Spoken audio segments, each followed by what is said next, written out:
chaque fois que je le peux, je viens effectivement parler d'Al-Andalus, de la tolérance, pour à la fois déconstruire, reconstruire, ne pas jeter le bébé avec l'eau du bain et réfléchir à toutes ces choses qui parlent du passé, mais aussi du présent.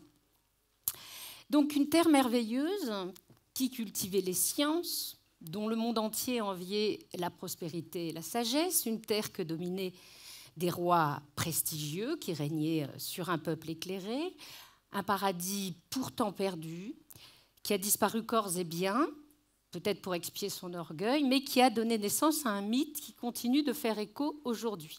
Vous avez bien sûr tous reconnu l'Atlantide, que Platon, dans le Timée, place au large des colonnes d'Hercule.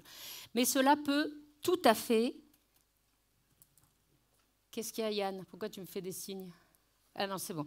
Mais cela peut tout à fait... évidemment, aller comme un gant à l'Andalus.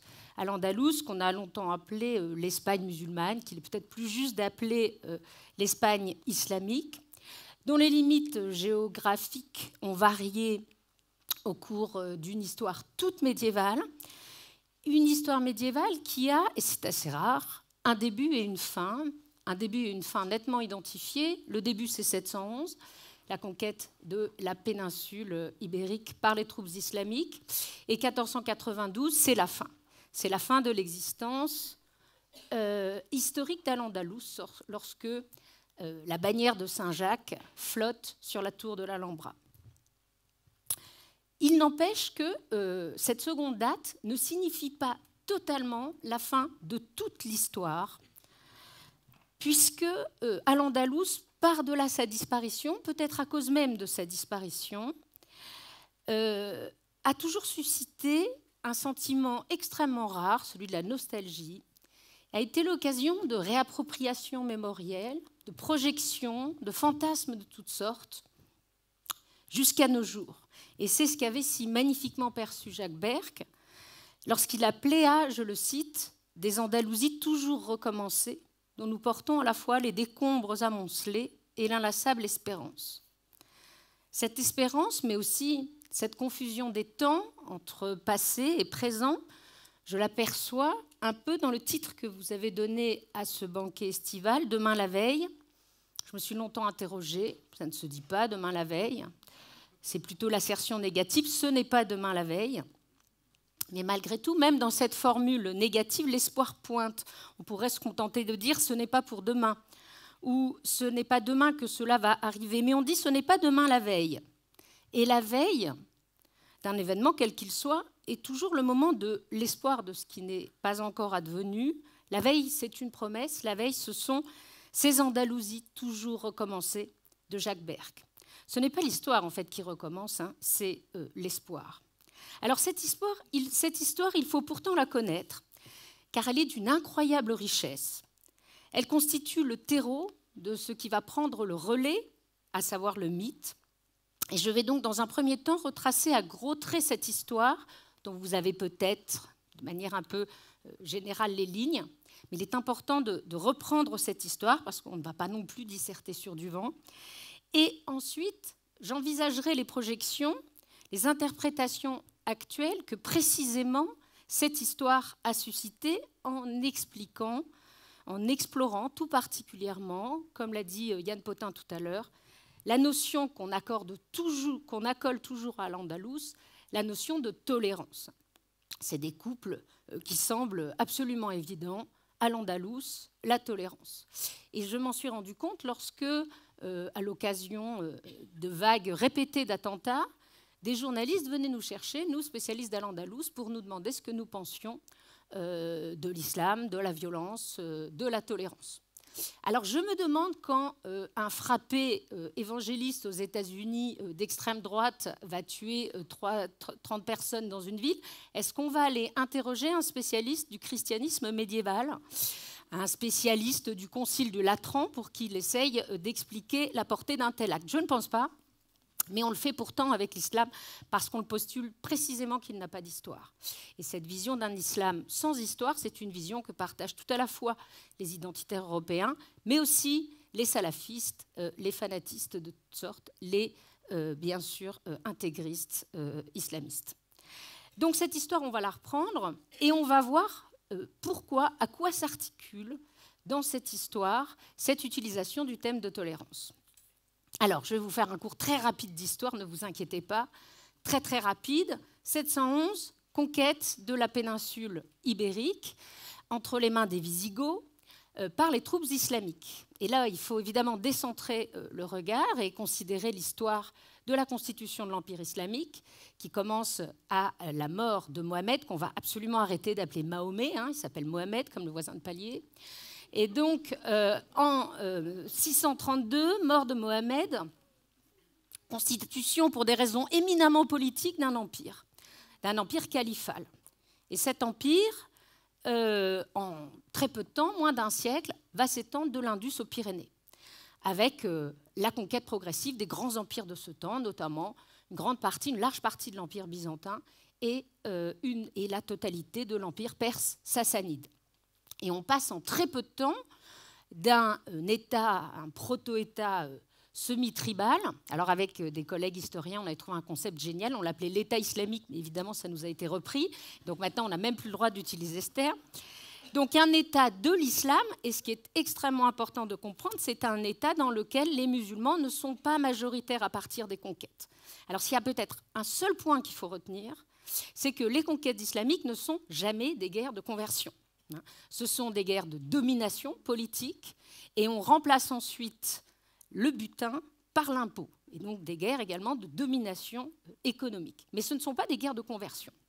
On est encore dans une antiquité tardive. Et donc la Syrie, l'Égypte tombe, terre byzantine d'importance, l'empire perse sassanide, première génération, dans les années 640-650, la Syrie tombe en 5-6 ans, l'Égypte pareil, l'empire sassanide au même moment, on a des dates clés, 636. Et puis ces conquêtes se poursuivent, tout simplement parce qu'il y a eu des chamboulements très très importants à la tête de l'État califal, et la dynastie omeyyade, pour avoir une légitimité, pour faire oublier également l'usurpation qui l'a conduite sur le trône, la dynastie omeyyade relance les conquêtes. Conquête du Maghreb à partir de 670, c'est la seule conquête difficile de l'ensemble des conquêtes islamiques, à peu près 40 ans, à cause notamment de la résistance des Berbères. Et puis, 711, passage du détroit. Alors là, les sources sont très postérieures, elles datent du IXe siècle, et elles nous expliquent qu'un chef berbère, appelé Tariq ibn Ziyad, franchit le détroit à la tête de 7000 ou 12 000 berbères, parvient sur un rocher qui va porter son nom, le Djebel Tariq, Gibraltar, et en une bataille en 711 sur le Guadalete, écrase le roi wisigoth Rodrigue.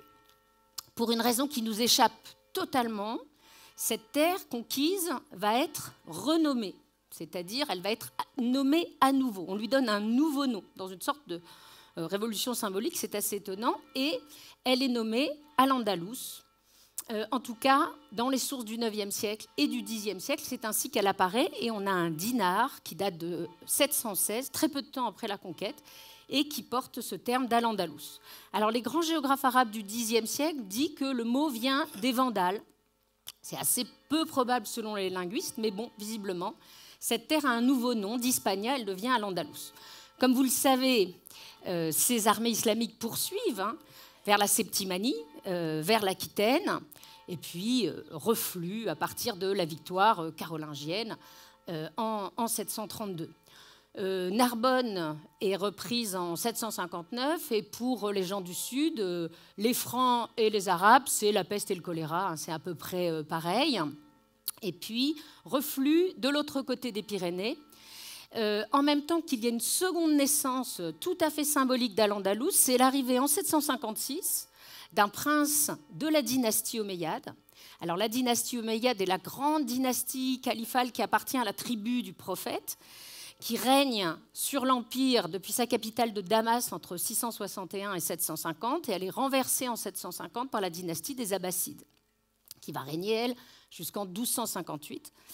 Et ça se fait dans le sang, cette véritable révolution abbasside, et on dit qu'un prince omeyyade réchappe au massacre de sa famille, nage, galope, et vient se réfugier dans le point le plus éloigné de l'Empire, c'est-à-dire en Espagne. où il prend très rapidement le pouvoir et où il instaure l'émirat omeyyade de Cordoue. Le monument qui à Cordoue symbolise cette dynastie absolument exceptionnelle, qui n'est pas une dynastie territoriale quelconque, mais qui est une véritable dynastie impériale. C'est bien sûr la grande mosquée de Cordoue, qui est le blason ornemental des Omeyyades. Commence une période qu'on appelle donc l'émirat omeyyade de Cordoue, qui dure entre 756 et 929. C'est un temps progressif d'acculturation, de domination politique, économique, etc. C'est un temps aussi d'orientalisation. C'est un temps progressif de conversion des populations. Je le disais tout à l'heure, les conquêtes islamiques n'ont jamais été des guerres de conversion. On a un exemple très célèbre qui est celui d'un gouverneur du Bazirak du 7e siècle, qui est apparenté à la famille omeyyade et qui interdit aux chrétiens nestoriens locaux de se convertir à l'islam. Parce que s'ils se convertissent à l'islam, ils payent moins d'impôts. Bon, le Moyen-Âge, c'est aussi ça. Et ces identités religieuses, elles se cristallisent progressivement plus tard, d'où l'intérêt fantastique pour les historiens d'avoir recours aux travaux des archéologues. On a des fouilles d'un petit cimetière au nord de Madrid du 9e siècle, et où les hommes sont enterrés comme des musulmans, les femmes comme des chrétiennes, et les hommes enterrés comme des musulmans ont des petites croix dans la main. On ne sait jamais, autant avoir le plus de gages. C'est véritablement progressivement qu'on passe d'une antiquité tardive à ce qu'on imagine être le Moyen-Âge. N'oubliez jamais que le Moyen-Âge, c'est 1000 ans et qu'il y a des évolutions considérables à l'échelle de cette période. Donc, cette Espagne musulmane, cette Espagne islamique, est une Espagne qui a une majorité de chrétiens, pratiquement jusqu'au Xe siècle. Ces chrétiens sous domination islamique, on les appelle les Mozarabes. Une importante population juive également. Et donc, des conversions progressives. On a peut-être une majorité de musulmans à la fin du Xe siècle. Là aussi, toujours, il est très important de remettre dans le contexte de l'Empire islamique cette terre d'Al-Andalus, qui est beaucoup moins un morceau d'Europe qu'une partie de l'Empire islamique. Et il y a une majorité de musulmans à l'échelle de l'Empire au XIe, voire peut-être même XIIe siècle, XIVe siècle en Égypte, dans des terres qui sont beaucoup plus profondément chrétiennes, la Syrie et l'Égypte, que ne sont les terres de l'Occident latin.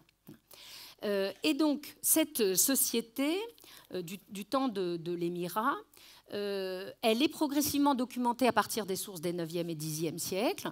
Et au 10e siècle, il y a une évolution majeure, c'est que le descendant du premier émir omeyyade, qui s'appelle Abdelrahman III, se proclame calife, c'est-à-dire qu'il reprend le titre qu'avaient porté ses ancêtres en Orient. Et là, on se retrouve dans une situation, celle du Xe siècle, qui est tout à fait exceptionnelle. La Méditerranée est un lac islamique, est un lac dominé par des princes musulmans, tout le Maghreb, toute évidemment la côte du Proche-Orient, mais aussi une présence dans quelques petits émirats, Bari, la Garde-Freinet, le Fraxinetum, disons, l'Espagne, le Maghreb, bien sûr, et donc un lac musulman.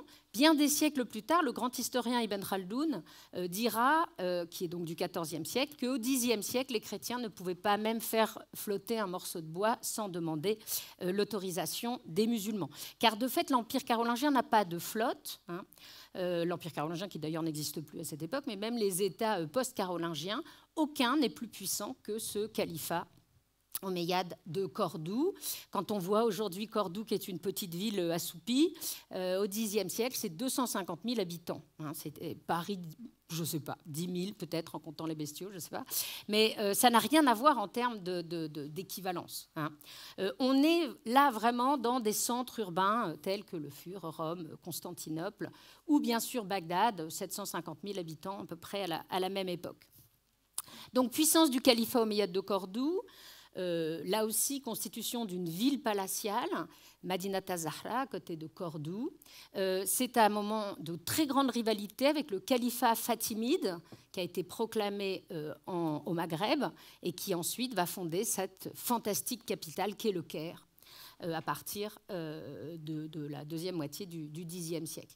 Califat fatimide, califat abbasside en Orient et califat omeyyade de Cordoue, avec maîtrise également d'une partie du Maghreb, débouché des routes de l'or.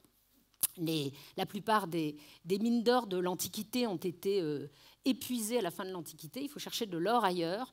Et c'est des endroits comme Sijil Massa et d'autres places qui drainent l'or, qui vient de ce qu'on appelle le Bilad al-Soudan, le pays des Noirs, et qui arrive jusqu'en Al-Andalus, qui au Xe siècle, à peu près la seule terre occidentale à frapper des monnaies d'or. Donc ça, c'est la puissance de Cordoue, c'est la puissance de ce califat. Et on a longtemps cru que la division de l'Empire islamique au Xe siècle en 3 califats rivaux, c'était une perte d'influence, une perte de puissance. En fait, non, c'est une démultiplication des structures impériales. Et jamais ce monde islamique n'a été aussi puissant qu'en ce Xe siècle.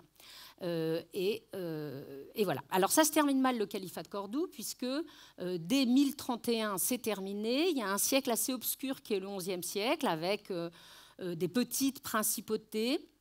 Et on explique que ce XIe siècle est à la fois un temps de décadence politique, mais de très grands rayonnements culturels. On a les plus grands poètes de la péninsule, on a le grand géographe al-Bakri, on a Ibn Hazm le Cordouan qui a écrit Le Collier de la Colombe, on a les plus grands astronomes, notamment celui que les latins ont appelé Azarkiel, Al-Zarqali. C'est un temps de très grande vie intellectuelle.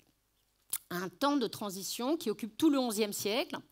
Et puis, ce moment de bascule qu'est le XIe siècle, c'est le moment où il y a une inversion du rapport des forces avec l'Espagne chrétienne. Et ça, c'est tout à fait passionnant, c'est-à-dire que jusqu'au XIe siècle à peu près, les petites principautés chrétiennes qui avaient subsisté au nord d'Al-Andalus, c'était des petits satellites qui gravitaient dans l'orbite de Cordoue, avec des ambassades qui sont envoyées, on a les récits, avec des demandes, avec la volonté d'être reconnu par la puissance cordoine. On a des anecdotes qui sont parfois très divertissantes, hein, comme le roi trop gros qui ne peut plus monter à cheval, et donc sa grand-mère l'amène à Cordoue pour qu'auprès de Hasda ibn Chaprout, il suive un régime au Xe siècle, il puisse reconquérir son trône, et tout le monde vient là dans ce centre qu'est Cordoue, qu'était bien sûr, et la reconnaissance d'Abdelrahman III, le calife, et l'aide. Et puis progressivement, on a une inversion du rapport des forces, et c'est alors que s'amorce ce concept qui fait couler tant d'encre en ce moment en Espagne, qui est celui de la Reconquista, qui est la reconquête, alors avec évidemment tous les débats qui vont avec, c'est-à-dire la reconquête chrétienne de la péninsule ibérique par la Castille et l'Aragon principalement. Et vraiment, l'inversion du rapport des forces, c'est dans les années 1060-1080, avec une date tout à fait importante. 1085, c'est la chute de Tolède, qui était une des plus puissantes des taïfas andalouses, qui est prise par Alphonse VI de Castille, qui s'auto-intitule immédiatement empereur de toutes les religions, hein, et empereur totius Hispaniae de toute l'Espagne. Et puis commence donc cette conquête progressive, et à partir de ce moment-là, Al-Andalus, en tout cas la partie islamique de la péninsule, va reculer comme peau de chagrin. Alors les princes andalous n'ont d'autre choix que de faire appel aux forces vives qui sont au Maghreb, et notamment aux berbères almoravides, qui dominent le Maghreb depuis les années 1050-1060, qui ont fondé Marrakech, qui arrive en 1086 dans la péninsule, qui écrase Alphonse VI de Castille, qui ne reprennent pas Tolède, mais en revanche qui démettent tous les petits princes andalous, et c'est la fin de l'indépendance en quelque sorte d'Al-Andalus, puisqu'elle est désormais intégrée aux grands empires berbères, l'empire almoravide jusqu'en 1147, et ensuite l'empire almohade jusqu'aux années à peu près 1230. Alors, très longtemps dans l'historiographie, on a présenté cette période de la domination berbère comme une sorte de déclin. Les fanatiques venus du Maghreb ont éteint les lumières andalouses. C'est la fin de la tolérance. La politique a été absolument terrible à l'égard des Mozarabes, les chrétiens, à l'égard des juifs. C'est un petit peu plus compliqué que ça, hein, dans une évolution un petit peu effectivement compliquée, mais néanmoins, c'est un temps aussi où Al-Andalus brille de tous ses feux. C'est le temps, bien sûr, de Maïmonide, qui a été évoqué tout à l'heure, d'Averroès, bien sûr, Ibn Rushd, hein, le Cordon. Et donc là, on est à l'extrême fin du XIIe siècle. Alors, cette histoire de l'intégration d'Al-Andalus aux empires berbères n'empêche pas la Reconquista de reprendre, et progressivement, les coups de boutoir vont, et la date est très facile à retenir, c'est celle de 1212, c'est la grande bataille de Las Navas de Tolosa. L'empire almohade, les forces almohades sont écrasées par les forces coalisées de la Castille, de l'Aragon, du Portugal, et c'est la fin en quelque sorte d'Al-Andalus. La plupart des grandes villes, Cordoue, Valence, Séville, tombent dans les années 1230, 1240, et reste comme une sorte d'incongruité de l'histoire le petit royaume de Grenade-Malaga, entre les mains d'une dynastie locale, d'une dynastie d'origine arabe, les Nasrides de Grenade, et c'est à eux, bien sûr, que l'on doit ce chef-d'œuvre qu'est l'Alhambra. Et les Nasrides de Grenade vont quand même dominer ce dernier royaume musulman entre 1232, 1237 et 1492. Alors pourquoi une telle longévité ? D'abord parce que le royaume de Grenade se constitue dans la vassalité de la Castille. Alors je vous dis tout de suite, si on voulait faire une histoire de l'Espagne qui se réduirait à l'affrontement entre chrétiens et musulmans, on n'irait pas loin, hein. C'est de la pure réalpolitique, la Castille contre Grenade avec l'Aragon, la Castille avec Grenade contre les Nasrides, Grenade avec l'Aragon contre la Castille, ça change tout le temps. Dès qu'il y a un des acteurs qui est trop fort et qui est sur le point de prendre Grenade, alors il y a immédiatement un changement d'alliance. Donc, comme vous le savez, c'est exclusivement les rivalités entre la Castille et l'Aragon qui empêchent la chute de Grenade. Sauf qu'en 1469, c'est le mariage des deux héritiers, Isabelle et Ferdinand. Et là, on sent que ça va être très compliqué pour Grenade. Il faut le temps à ces deux souverains de dompter leur propre noblesse. Et la guerre, véritablement, la guerre de Grenade commence en 1481. Alors Grenade est riche d'abord de l'afflux de population, elle est riche de ses défenses naturelles, elle est riche de sa richesse économique, hein, c'est un lieu incroyable de production de richesses. Et il faut donc effectivement 10 ans pour la réduire. Le dernier roi, Abou Abdallah, le Boabdil des chroniques chrétiennes, signe la capitulation de Grenade en novembre 1491. Et en 1492, Isabelle et Ferdinand, alors les sources arabes disent toujours le roi, mais le roi Ferdinand, il s'en fichait totalement. Lui, ce qui l'intéressait, c'était l'Italie. C'est Isabelle, hein, qui s'occupe de la reconquête de Grenade. Et donc, ils entrent dans les palais de l'Alhambra et mettent, ce que je disais tout à l'heure, immédiatement, la bannière de Saint-Jacques, Saint-Jacques qui est dit matamor, tueur de mort, qui est le grand symbole de la Reconquista chrétienne, puisque à l'extrême fin du Xe siècle, un grand vizir, un chambellan andalou, Al-Mansour, était allé détruire le tombeau de Saint-Jacques. Enfin, pas le tombeau, mais en tout cas la ville autour. Donc, c'est la fin de l'histoire de l'existence historique d'Al-Andalus, puisque de fait, il n'existe plus de pouvoir islamique. Alors, il va exister, bien sûr, encore des populations auxquelles on promet bien évidemment la liberté de culte, avant de revenir dessus. Et puis, quand bien même ces gens ensuite se convertiront au catholicisme, on va les regarder avec suspicion, notamment l'Inquisition. On va les appeler les morisques, les petits morts. Et comme nous le disions hier soir, la région Andalousie est la région où il y a la plus grande tradition de charcuterie, parce que tous les vendredis et les samedis, le pouvoir royal, l'Église venait et on mangeait du cochon dans tous les villages, hein, pour être sûr que les gens en prenaient. Tout ça est très détaillé par les archives de l'Inquisition. Donc après, on arrive à une autre période, qui est la période moderne, qui est bien plus terrible que la période médiévale, hein, ce dont témoignent là, encore une fois les archives de l'Inquisition. avec des délices absolument incroyables dans l'esprit des inquisiteurs. Par exemple, faire jurer à des gens par Allah qui sont bien chrétiens, parce que s'ils sont musulmans, ils jureront bien par Allah de dire la vérité, et on se retrouve dans des situations absolument ubuesques. Ça nous amène au tout début du XVIIe siècle, expulsion des Morisques, 1609-1614, vers l'Empire ottoman, vers le Maghreb. Entre-temps, et dès mars 1492, le premier acte politique d'Isabelle, pratiquement l'un des premiers actes politiques d'Isabelle, c'est l'expulsion des Juifs de la totalité des couronnes espagnoles en 1492. Beaucoup se réfugient au Maghreb, mais aussi dans l'Empire ottoman, mais aussi en Provence et ailleurs. En tout cas, vous voyez que cette histoire se poursuit, mais il arrive quand même un temps où l'écho d'Al-Andalus s'est fait très lointain et on était passé à autre chose. Et étonnamment, c'est au XVIIIe siècle, sous la plume des philosophes des Lumières, qu'Al-Andalus renaît comme un phénix et qu'on lui accole cette notion de tolérance. Alors, les philosophes des Lumières veulent absolument pointer l'obscurantisme de la monarchie catholique, totalement inféodée à l'Inquisition qu'est l'Espagne. Et il suffit de lire l'article Espagne de l'encyclopédie, qui est un brûlot absolument terrible, en disant que les Espagnols ont préféré l'amour de Dieu au développement économique, qui sont totalement arriérés, et que l'expulsion des Morisques et des Juifs, population extrêmement productive, population qui donnait une richesse à cette péninsule, a été tout à fait préjudiciable, d'où l'arriération de l'Espagne.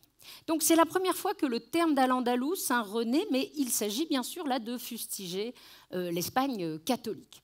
Mais c'est surtout au siècle suivant, au XIXe siècle, en Allemagne, dans le cadre de ce qu'on appelle le savoir scientifique sur les Juifs, la Wissenschaft des Judentums, que Heinrich Graetz, un auteur qui a écrit une histoire monumentale des Juifs, va en quelque sorte créer le paradigme de la tolérance andalouse. Il dit que les Juifs ont été heureux en Espagne, qu'il y a une transposition de l'Orient vers l'Espagne dans l'Antiquité et au Moyen-Âge, et qu'ils ont été particulièrement heureux, et ils ont été heureux, donc féconds, et c'est pour ça que Maïmonide, c'est pour ça que les plus grands auteurs juifs médiévaux ont été donc en Espagne. Et pour Heinrich Graetz, c'est une sorte de précédent d'une acculturation par le savoir sans renoncer à sa religion, en adoptant la langue du pouvoir, c'est-à-dire l'arabe en Al-Andalus, et il fait bien évidemment des parallèles très fréquents avec la situation des Juifs dans l'espace germanique au XIXe siècle. Il s'agit alors du combat pour les droits civiques des Juifs dans l'Empire germanique, droits qui ne sont acquis qu'en 1871, c'est-à-dire presque 100 ans après la France. L'enjeu n'est évidemment pas l'islam à ce moment-là. L'enjeu, c'est l'intégration des Juifs dans l'espace germanique. Et donc, on présente Al-Andalus comme un précédent extrêmement fécond pour les Juifs, sans que on ne leur ait demandé de renoncer à leur religion. Et c'est à ce moment-là, donc, ce sont ces Juifs allemands du XIXe siècle qui inventent le paradigme de la tolérance andalouse. Tout cela a été ensuite nourri par tous les débats en Espagne sur l'identité nationale de l'Espagne, un débat tout au long du XIXe, du XXe et qui se poursuit, avec notamment un moment tout à fait essentiel qui est celui de la grande polémique entre Américo Castro et Claudio Sánchez Albornoz dans les années fin des années 40 jusqu'à la mort de l'un et de l'autre en 74, 72 et 84 où ils se sont véritablement déchirés. L'enjeu était de savoir si il fallait intégrer à cette identité espagnole ces passés, ces cultures juives et musulmanes. Alors, Claudio Sánchez Albornoz, qui est un un littéraire, expliquait que ce n'est pas la terre qui fait le peuple, c'est la façon dont il se pense dans sa langue et dans sa culture. Et pour lui, l'Espagne est profondément liée à l'existence, et ce qu'aucune autre terre européenne n'a connu, à l'existence de très importantes communautés juives, et évidemment d'un pouvoir islamique qui a dominé pendant des siècles. Et pour lui, la spécificité de l'Espagne, c'est ça, et il est très attentif, bien sûr, à tout ce qui, dans la langue espagnole, témoigne le métissage des mots, la façon dont un certain nombre de termes sont d'origine arabe. Et cela fait bondir Claudio Sánchez Albornoz, dans les années 50. Tous les deux sont de très grands opposants au franquisme. Tous les deux sont en Amérique, pour l'un au Mexique, puis ensuite aux États-Unis, pour l'autre en Argentine. Donc tous les deux sont très, très farouchement opposés au franquisme et républicains. Mais Claudio Sánchez Albornoz dit que ce n'est absolument pas possible. C'est un historien proche des annales, qui se rapproche de Braudel également. Et pour lui, l'Espagne a digéré toutes les invasions. Ça n'a laissé finalement aucune trace.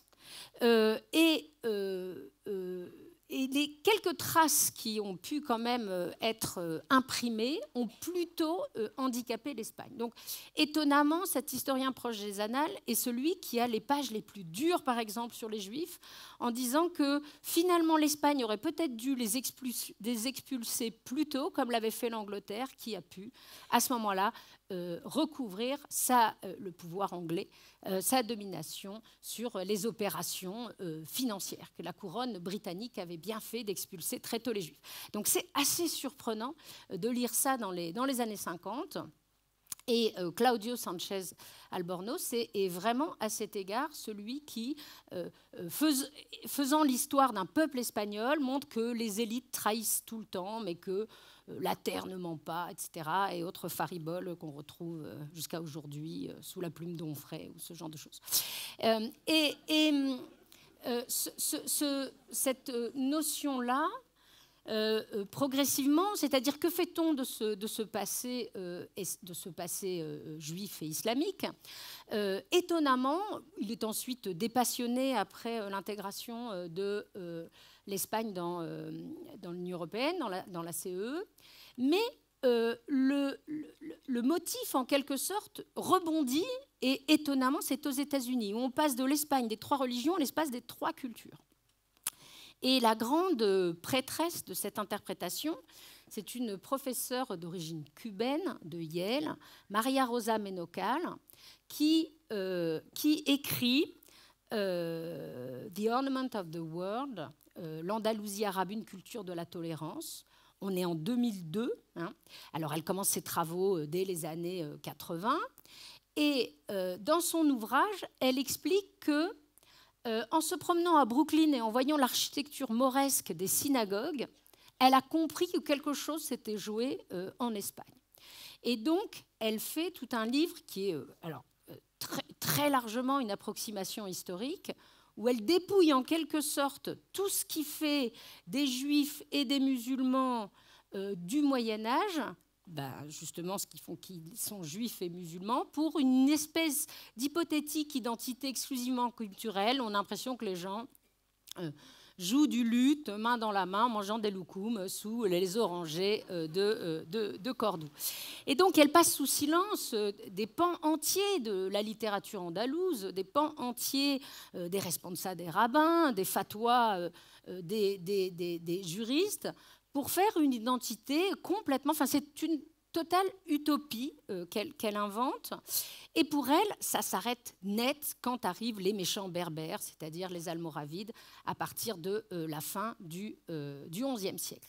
Alors, ça, c'est la version irénique, et qui a évidemment fortement contribué à la constitution de ce qu'on appelle le paradigme andalou, la tolérance andalouse.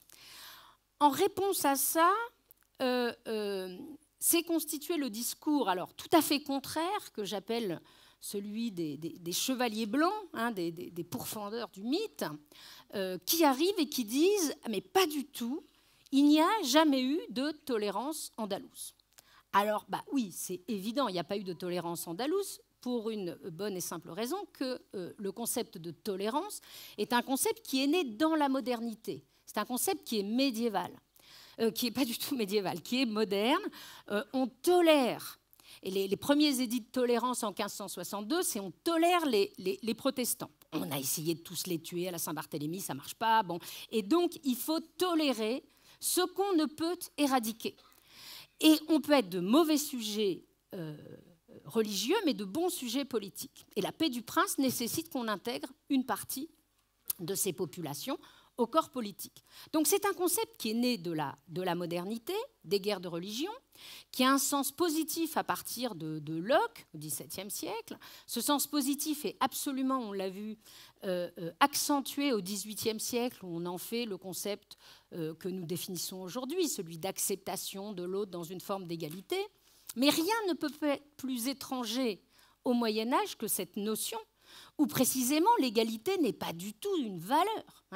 La société repose précisément sur la discrimination entre hommes et femmes, entre prêtres ou clercs et non clercs, entre esclaves et libres, entre nobles et ignobles, etc., etc. Et donc, faire du Moyen-Âge le temps de l'égalité, c'est absolument pas comprendre ce qu'est le Moyen-Âge.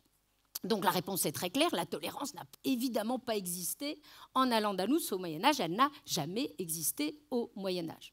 Mais en revanche, c'est là où je vous disais qu'il ne faut pas du tout jeter le bébé avec l'eau du bain, c'est qu'en déduire, comme le font certains, et je pense notamment à un personnage que vous avez peut-être entendu parler de ses ouvrages, notamment Séraphine van Roel, qui dit « Ah mais c'était horrible d'être un dhimmi au Moyen-Âge », je reviendrai sur cette notion, c'était horrible d'être un chrétien ou un juif sous domination islamique en Al-Andalus. C'est donc jeter le bébé avec l'eau du bain, c'est oublier que ces sociétés ont été des sociétés pluriconfessionnelles. C'est-à-dire que ce qui structure ces sociétés médiévales, c'est la coexistence, et cette coexistence est le plus souvent pacifique. Pourquoi elle est pacifique ? Pour des raisons pragmatiques. Les chrétiens, les juifs constituent une immense masse fiscale, une immense masse, la très très grande majorité des populations, jusqu'au XIe siècle, en Al-Andalus. Et donc, ce sont les souverains qui les protègent directement. Ensuite, il y a bien sûr une évolution des situations, tout simplement parce que les conversions se multiplient et que progressivement les rapports de force ne vont pas s'inverser, parce que de toute façon c'était le pouvoir islamique qui était le plus fort. Mais ces majorités numériques qui pouvaient être des minorités juridiques, qui sont des minorités juridiques, au même titre qu'un enfant est un mineur, c'est-à-dire qu'il a besoin d'une tutelle. Ces communautés sont placées sous la tutelle de leurs différents responsables religieux. Ce sont des interlocuteurs du pouvoir, ce sont des parties de la société. Alors, je suis très étonnée parfois quand je vois des histoires de la philosophie juive. Alors, on prend un bout de philosophes juifs d'Al-Andalus, puis des gens de l'Antiquité, puis des gens après, ou alors une histoire de la pensée islamique. Tous ces gens font partie du même monde social. On le voit très bien dans des ouvrages, notamment du XIe siècle. Ils sont ensemble, ils discutent, ils font de la philosophie. Et je pense que ce savant juif, ce savant chrétien, ce savant musulman se sentent beaucoup plus proches les uns des autres que du bonhomme qui vient leur laver les pieds à la fin de la séance. Et donc, cette société ménage une place qui est juridiquement définie dès le début à ces minorités, et c'est ce qu'on appelle le pacte de la dhimma. Le pacte de la dhimma, qui a donné le terme de dhimmi, c'est le pacte de la protection. C'est la protection des gens, en théorie, les monothéistes, les tenants des monothéismes antérieurs, judaïsme et christianisme, que l'islam prétend, dont il prétend être l'aboutissement, et cette protection nécessite en retour un désarmement de ces populations, la possibilité d'exercer librement leur culte, mais il faut qu'ils soient désarmés.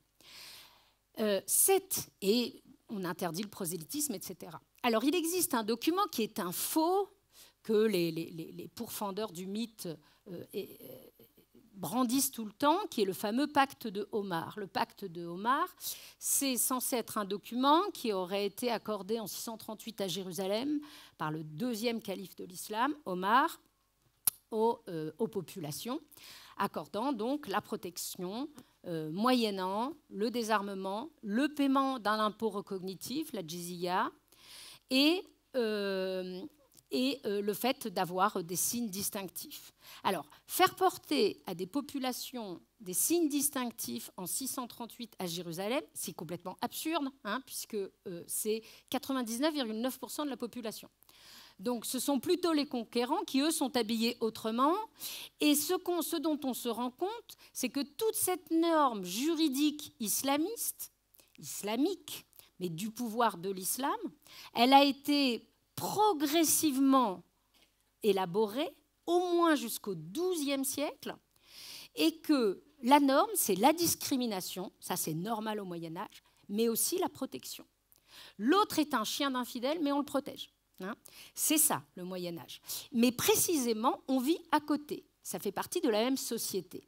Et la définition de l'Empire islamique, c'est la coexistence de ces différentes populations, et ça n'a rien à voir avec l'histoire de l'Occident latin, où je vous rappelle que, finalement, l'expérience de l'altérité, elle se fait avec des communautés juives, mais qui sont extrêmement peu nombreuses numériquement, ou ensuite, véritablement, avec la survenue du protestantisme. Alors que nous avons, dans le cadre de l'Empire islamique, des sociétés qui sont, par définition et dès le début, totalement plurielles et avec surtout une infime minorité de musulmans. Je bondis quand je lisais le manuel scolaire de ma fille en 5e qui disait que l'unité de l'islam au 7e siècle, ce au nom de quoi les armées faisaient des conquêtes, c'était le Coran, la religion et la langue arabe. Il y a 5% de musulmans au 7e siècle, à l'échelle de l'Empire. Parce que, précisément, c'est ce que je disais, ce ne sont pas des guerres de conversion, il va y avoir ensuite des conversions progressives, etc. Alors, cette société, en aucun cas, il faudra avoir cette vision complètement iréniste d'une tolérance qui est étrangère à la période médiévale. Mais il ne faut pas trop que je parle trop longtemps, donc j'en arrive à là. Donc, discrimination, mais protection, c'est précisément dans la loi islamique. En revanche, évolution, et c'est là où c'est important de faire de l'histoire, la situation n'est pas du tout le même au Xe siècle qu'elle ne l'est au XIIe ou qu'elle ne l'est au XIVe siècle. Lorsqu'en Al-Andalus, à partir précisément de la Reconquista, on est susceptible de voir les chrétiens, c'est-à-dire les Mozarabes de l'intérieur, comme de potentiels traîtres qui vont s'allier aux Aragonais ou aux Castillans, alors à partir de la fin du XIIe siècle, les Mozarabes, c'est-à-dire les chrétiens d'Al-Andalus, disparaissent littéralement des sources. Beaucoup se convertissent, beaucoup sont déportés au Maghreb, et puis beaucoup sont des crypto-chrétiens qui se cachent. Mais en tout cas, on n'a plus l'existence d'évêchés officiels, de tout un réseau de diocèses tel qu'il existait dans l'Espagne musulmane du Xe siècle. Et puis, il y a un temps un peu particulier qui est celui de la domination des Almohades, ce califat berbère qui, pour des raisons religieuses tout à fait originales et très complexes, ce califat va suspendre la protection, va suspendre la dîma et va obliger chrétiens et juifs à se convertir. C'est à ce moment que Maïmonide, justement, quitte Cordoue. Alors, il va 7 ans à Fès, c'est étonnant, parce qu'il va 7 ans à Marrakech, qui est quand même l'épicentre du califat almohade, et ensuite Fès, très vite, il va à Fès. Mais surtout, après, il va en Égypte, il n'est pas complètement fou, il ne se réfugie pas en France, il préfère se réfugier auprès de Saladin, dont il devient le médecin. Mais ça, ce temps des Almohades, il est très difficile à comprendre pour des raisons eschatologiques extrêmement complexes. Le Mahdi ibn Toumart fait un parallèle entre le Maroc et l'Arabie, où chrétiens et juifs ne sont pas autorisés, le Hijaz, et donc pour des raisons aussi eschatologiques de fin du monde, enfin très très complexes, c'est la suspension de la dîma. En théorie, en 1212, à la bataille de Las Navas de Tolosa, en 1230, quand Castillans et Aragonais prennent des villes en Al-Andalus, les villes d'Al-Andalus, théoriquement, il n'y a plus de juifs. Or, on a précisément les registres que dressent les pouvoirs aragonais et castillans, et dans tous les cas, il y a toujours des populations juives. Donc là aussi, dès qu'on fait cette histoire des minorités, toujours faire très attention aux sources qu'on emploie, le biais des sources, les sources juridiques. Quand on répète en permanence « il ne faut pas être ami avec un juif et un chrétien », c'est que précisément les gens faisaient l'inverse.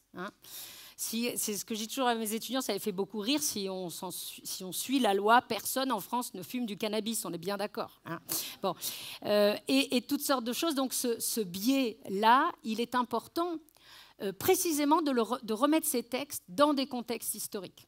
Or, les gens comme Séraphine Fantroul, ou comme d'autres, hein, je pensais à un livre notamment qui avait été publié par Charles-Yves Zarka et Cynthia Fleury, Difficile tolérance, en 2004, qui explique que c'est horrible le statut des dhimmis, hein, et qu'on ne comprend pas pourquoi ils n'ont pas inventé la tolérance alors qu'il y avait précisément la diversité, et que c'est horrible d'être un dhimmi au Moyen-Âge. Oui, enfin, c'est horrible d'être au Moyen-Âge. Hein, et on peut poser des questions complètement absurdes. Moi, pour rien au monde, je me ferais arracher une dent par un dentiste de la Renaissance. Hein.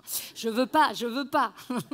Et poser ces questions absurdes et ces anachronismes, ça biaise totalement le débat. Et du coup, on arrive à faire dire tout ce qu'on veut, hein, au texte, et la seule façon, c'est précisément de les remettre en contexte, hein, c'est-à-dire de faire de l'histoire, mais j'ai déjà été trop bavarde, donc demain, la veille, la veille que nous devons tous faire les uns les autres, c'est aujourd'hui. Merci beaucoup.